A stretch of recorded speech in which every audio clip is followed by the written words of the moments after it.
ドイツのシュトゥットガルト近郊にある町では、税金が余りすぎて、横断歩道を白いペンキではなく、本物の大理石で舗装してしまいました。多くの人は、ここが有名な観光地か金融の中心地だと思うでしょうが、実はその予想、完全に外れているんです。それではここから、かつて世界屈指の富を誇った都市たちが、なぜ一夜にして破産寸前まで追い込まれたのか、その隠された舞台裏を紐解いていきましょう。真っ先に思い浮かぶのは、ドイツの主力である自動車産業の不況でしょう。ですが、本当の問いは、なぜ車が売れないのかではなく、たった一つの企業の衰退が、どうやって都市全体の息の根を止めるのかということです。この痛ましい没落の真相は、ドイツが数十年前に自ら設計した独自のシステムの中に隠されています。この現象をネットで検索すると、ドイツ企業が EV シフトに遅れ、中国市場で苦戦したことが、国力の低下を招いたという分析がまず出てきます。でも、その説明は半分しか合っていません。企業の業績悪化で経済が揺らぐのは、どの国でも起こりうる一時的なサイクルに過ぎないからです。ただ、今のドイツで起きている地方都市の連鎖破産は、単なる不況という言葉だけでは説明がつきません。この奇妙な現象の中心にあるのは、人口14万人の小さな町、インゴルシュタットです。ここは世界的な自動車メーカー、アウディの本拠地。市民のうち4万人が社員で、家族や協力会社を含めると、全人口の6割が、この一社に生計を委ねています。その姿は、まさに日本の城下町そのものと言えるでしょう。単に、雇用が多いだけではありません。この町がアウディに依存している最大の理由は、実は税金にあります。一般的な国では、企業が納めた法人税は一土国に集まり、自治体にはごく一部しか還元されません。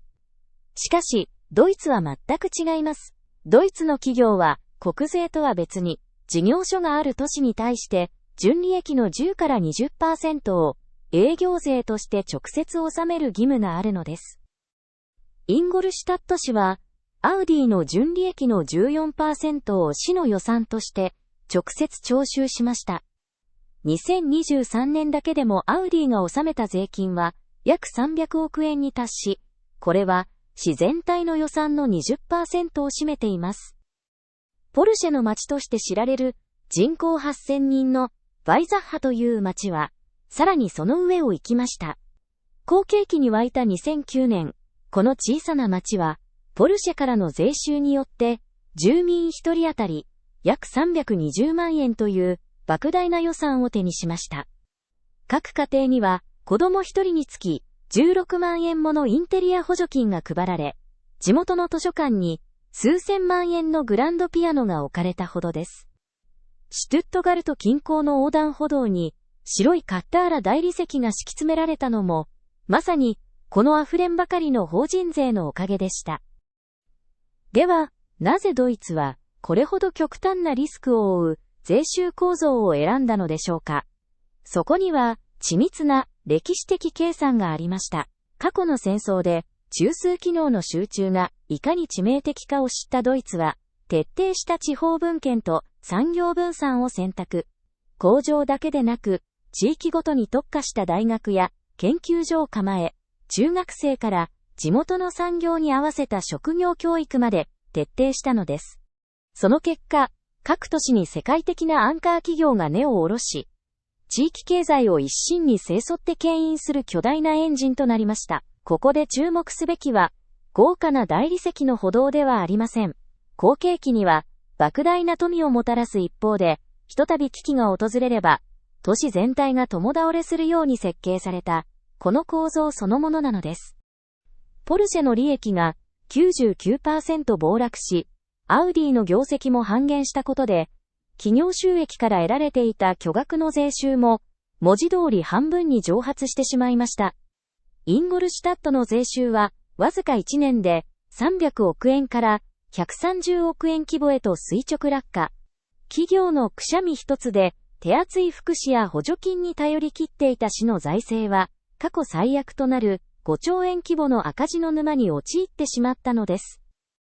アンカー企業が倒れたとき、都市がどう崩壊するのか。私たちはその現実を目の当たりにしました。しかし、学者たちを悩ませる難題がまだ残っています。それは、巨大な工業都市が企業という支えを失っても自力で生き残れるのかという点です。もしかすると、その答えはすでに歴史の中に隠されているのかもしれません。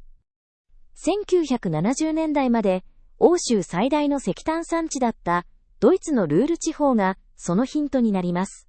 エネルギー市場の変化で炭鉱産業が衰退した際、彼らは無理に産業を延命させるのではなく、大胆な決断を下しました。補助金を出して自発的な閉山を促し、その跡地に再生可能エネルギーや情報通信産業、そしてユネスコ世界文化遺産を構築したのです。都市のアイデンティティそのものを完全に書き換えたというわけですね。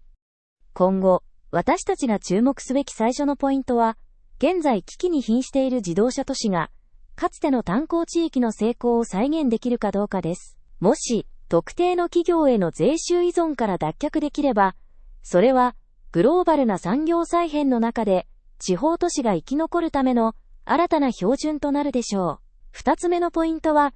企業と自治体が、この膨大な赤字を埋めるために、どのような妥協点を見出すかです。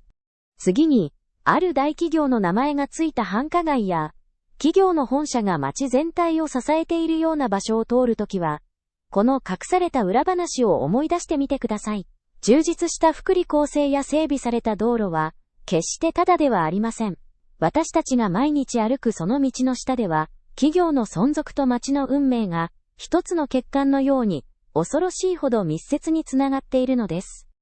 これは、単に、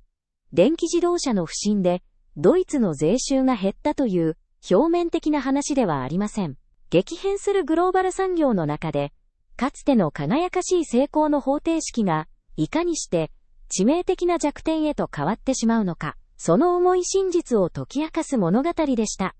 結局、本当の問いは、ドイツの都市がなぜ破産したかではなく、私たちが暮らすこの街が、たった一つの柱に、どれほど危うく支えられているかということです。知らなくても困りませんが、知ればためになる知識をお届けしたキュリでした。